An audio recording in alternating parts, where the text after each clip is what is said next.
Hey everyone, this is PrinceWatercress, and welcome back to Let's Play Sly Cooper and the Thievius Raccoonus for the Sony PlayStation 2 again. In the last video, we completed all 4 Master Thief sprints in the 3rd chapter of the game. And now, we have the 4th and final chapter that contains any Master Thief sprint challenges at all. We just have 4 more levels to do this with, and then we'll be at 100% again. Obviously, we're going to be able to do this, especially since I've had more luck this time compared to the first time around. I just wonder how long it will take me to actually do this. I'll probably mention it after the winning runs for each of these levels is done. But enough talk. On with the show.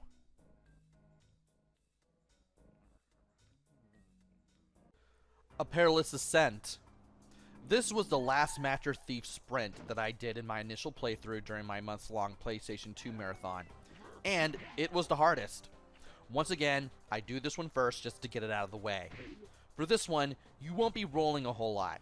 The only real strategy that will come in handy here is to use a double jump in the falling icicle segments without getting hit. As for the searchlight section, where you have the cross and narrow platforms, you'll have to do those the old-fashioned way, as using the shortcut there will be fatal. Use the double jump in the icicle sections. You'll save the most time there. Also, if any of these runs look like I'm just meddling about, that's because whenever I did these runs, last time and this time, I just let OBS record and then do all of the run progress from there. And you always see the winning run. Also, this time around, I did all the runs in 20 minutes. So, that should kind of tell you how much better I got this time around compared to the first time I played this, as well as the first Let's Play that I did of this. Proving once again that these things are doable.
Flaming Temple of Flame, aka Flaming Table of Flame.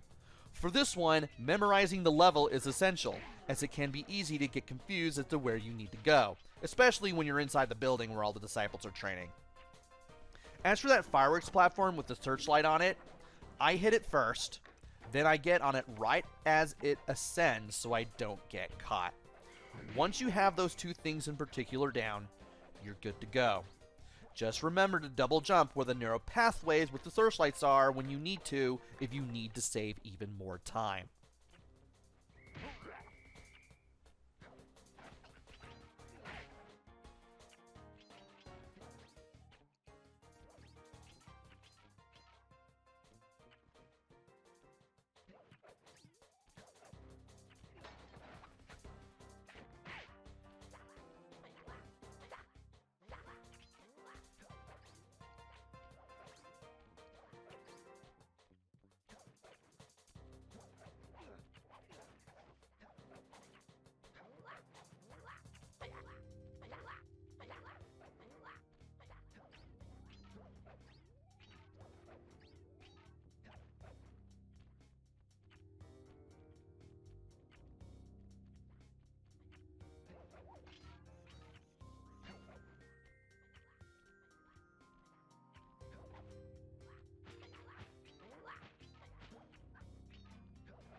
Duel by the Dragon.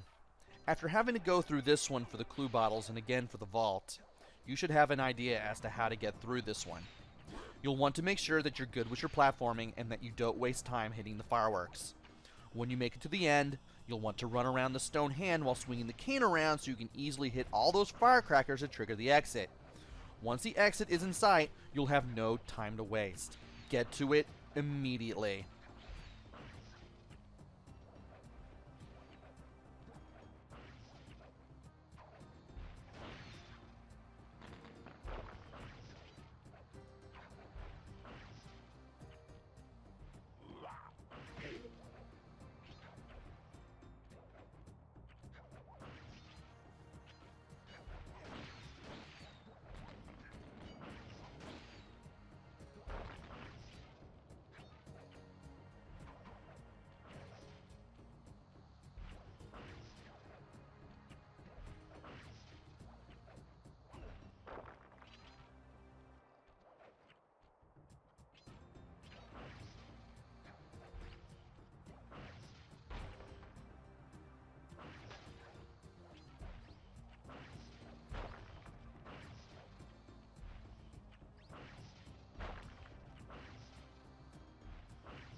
The Unseen Foe. Ah yes, the last one. This is the one Master Thief sprint where the power to turn invisible gets the chance to shine. Don't forget that you can press the circle button to go invisible when you need to, especially when you have no way of avoiding a laser or an enemy spotlight. As for the conveyor belt, you have to run against to defeat the enemy at the end. Get on the conveyor belt and move forward as the enemy moves his spotlight to one side. Once you're close enough, whack him. For the drop at the end, there is a shortcut where you can go into the middle at one point and then move forward through the lasers to get to the exit. But I take a more safer approach. Sort of. I go to the second platform, and then I just make a break for the exit. And with that, we have 100%. Enjoy the rest of this run, and enjoy the developer's video that comes afterwards. Be sure to pay attention as things are different colors and some enemies and objects have different appearances due to all the footage coming from a pre-final version of the game.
Master Thief sprints and unlocked all the designer's commentary.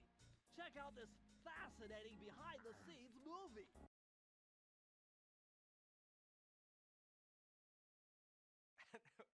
How should I describe Sly Cooper?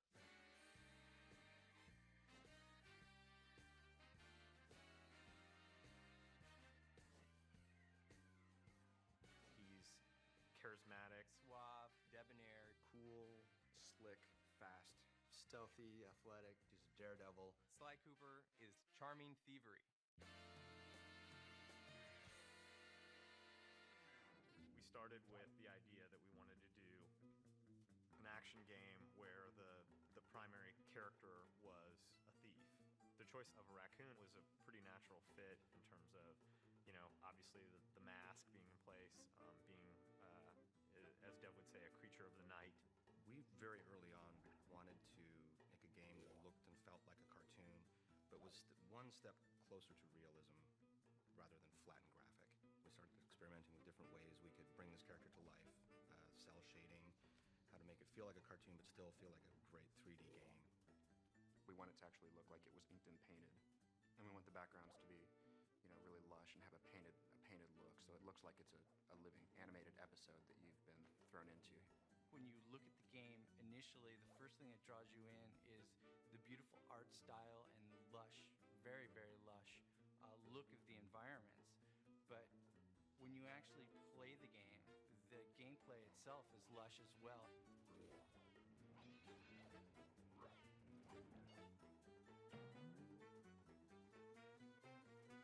The original conception of the Sly character was a much more realistic raccoon, chubby and not quite as lithe as the character is now, and it kind of evolved as we went along. Once we got to that part where he kind of evolved into what he is now, my main job was to take him and try to put every bit of thiefiness into him that I could. He was kind of tiptoeing, and he's really like rearing back to like ease his foot forward, trying to keep all his weight back so his foot falls softly on the ground, and really try to hone his personality through subtleties in the movement and really try to push the thiefiness. As we wanted Sly to feel really agile, we wanted him to feel like Sly could do the most amazing physical feats. You want to let the player of the game feel like they're a thief. Not like a real thief, like you wish thieves were.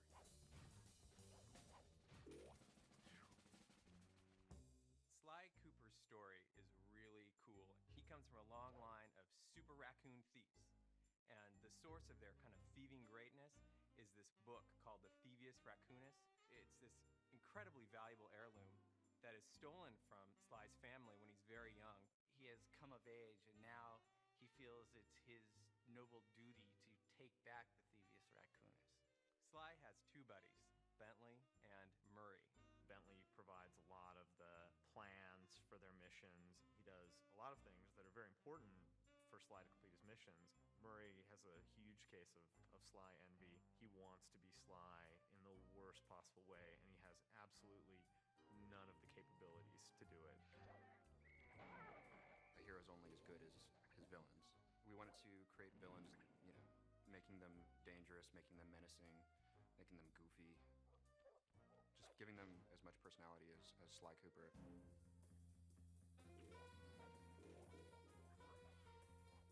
It's a super high bar being in the action-adventure category. I mean, all of the greatest games, the best games that are out there are all action-adventures. The genre is such that you have to really excel in every single phase of the game. Going from saying Sly should be sneaky to actually having him feel sneaky in the game is hard. You have to start and you have to get the animation right, then you have to figure out how the engine's going to play the animation and how it gets affected by where he is and what he's doing and how the player can feel in control at the same time. People are doing shoot-em-ups and things with, you know, big weapons and things like that. And this is all about character, so you can get the feeling of, you know, I am Sly and I'm sneaking around. Anytime we can exploit anything in the environment, build it in a way that, you know, as Sly's running over, it might seem more stealthy. We completely exploit that. And our golden rule is whatever is thiefier wins.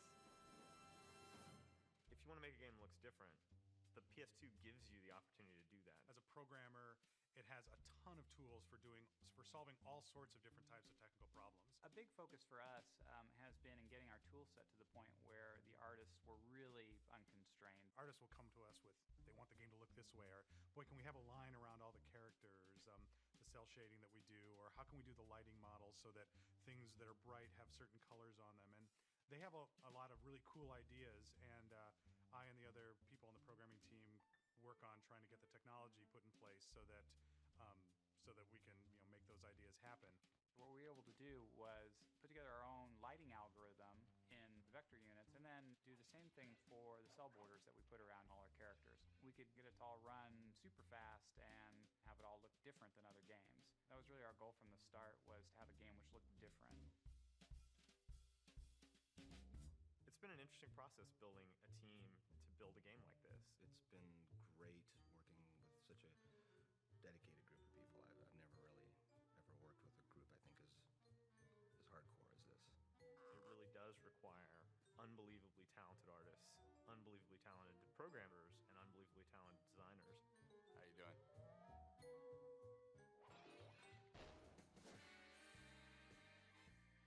The designers, I think, have done a wonderful job of giving players the experience of sneaking and being a thief, and at the same time making the designs accessible to people so that you don't need to be a super gamer in order to play it, although there are tons of things that are in the game for those people. We're making a game that anyone can play.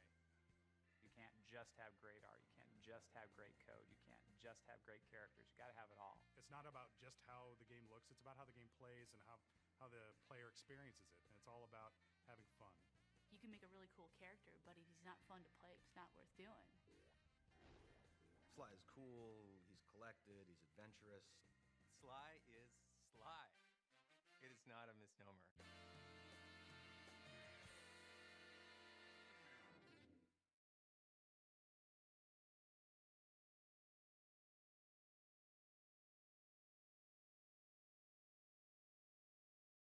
And that is Sly Cooper and the Thievius Raccoonus at 100% completion again. The first time I played this for the internet, I began with the end in mind, and I had a strategic and informative Let's Play. But at the same time, I was figuring OBS out. Not exactly the best idea, but at the same time, I still wanted to play Sly Cooper and the Thievius Raccoonus for the internet. And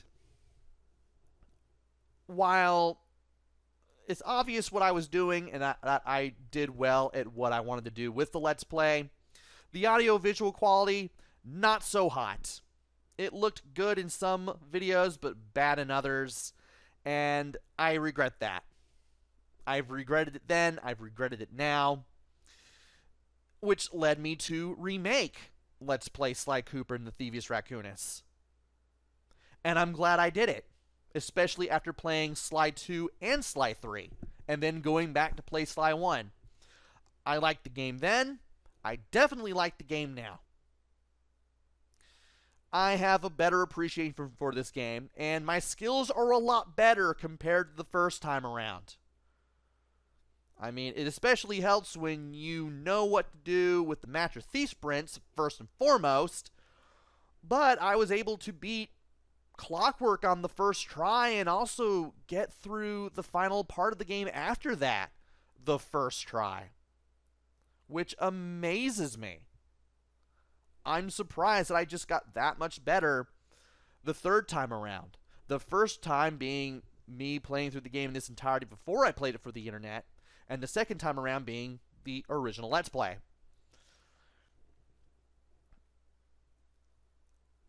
There may have been some hiccups here and there. Some deaths that I probably didn't want. And of course the end of that one video in the Let's Play where somebody shot a gun, and then the beginning of the next one I was super angry for all of 2 minutes. And because I wasn't having at the end of that video and the beginning of the next for very obvious reasons. But even then, I did a lot better with this remake than I did with the original. And I am happy to have played this game a second time for the internet and also completed it at 100% and just seen a whole lot seen how much better I've gotten. I don't really know how to put this into words, but I've gotten so much better compared to the first time around. It's scary. My view of the game still stands. Like it then, but I definitely like it now. Especially since I'm able to notice things that I wasn't able to notice the first time around in some of the cutscenes that you see before you enter each chapter of the game. Such as the lollipop covered in sand in the trash can as you see Mugshot bulk up before you do Sunset Snake Eyes, for instance. Really like that. That was just one of the things that I noticed the second time around. And also, when you know the story and the lore,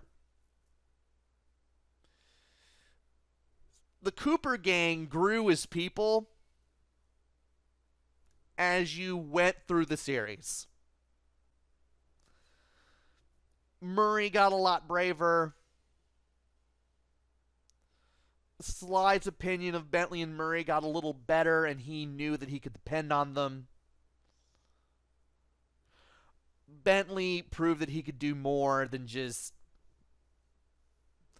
hack away at a computer and just give out info. He could hold his own in the field, even with everything that would happen with him in the future games. So, yeah, there's quite a few reasons why I'm glad I played this again, but the storyline, the lore, and being able to play through this game in general, those are the main ones.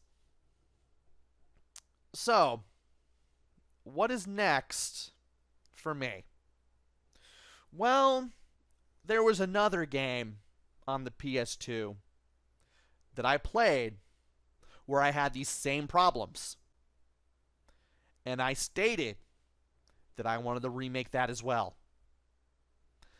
The next PlayStation 2 Let's Play is Let's Play Jak and Daxter: The Precursor Legacy again. I may have figured out OBS by the time I had that thing done the first time around, that game. But quality was still back and forth and back and forth and back and forth. Now I have it all figured out, and hopefully I'll be able to play through that game again. Hopefully I can play that game better too. Who's to say, who's to know? At least we'll have fun doing it. Until then, this is PrinceWatercress. Take care. Stay safe. Thanks for watching, and see you guys later.